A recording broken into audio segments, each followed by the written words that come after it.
Почитувани, буџетот за 2025 година, предложен од владата на ВМРО-ДПМН, е развоен и има за цел да генерира засилен економски раст. Со буџетот се предвидуваат рекордни 50,5 милиарди денари за капитални инвестиции.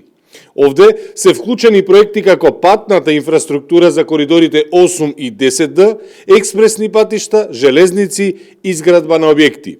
Ова се капитални инвестиции кои ќе бидат направени од сите министерства и ќе донесат и ќе започнат економска трансформација на државата.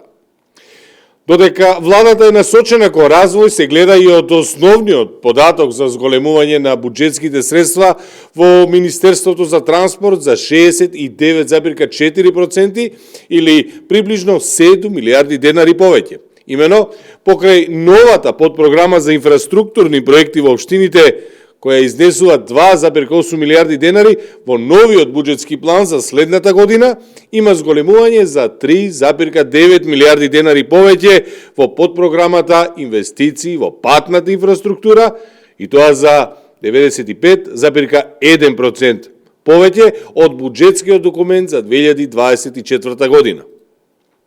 Расходите на Министерството за транспорт се зголемени за 69,4% или за 6,7 милиарди денари и се во вкупен износ од 16,3 милиарди денари.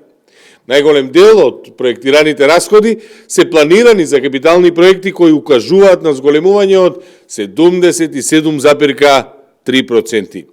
Македонија во 2025 година ќе биде едно големо градилиште на инфраструктура, училишта, болници, градинки, болници и други јавни објекти. Владата на ВМРО-ДПМН ја става државата на брза трака напред.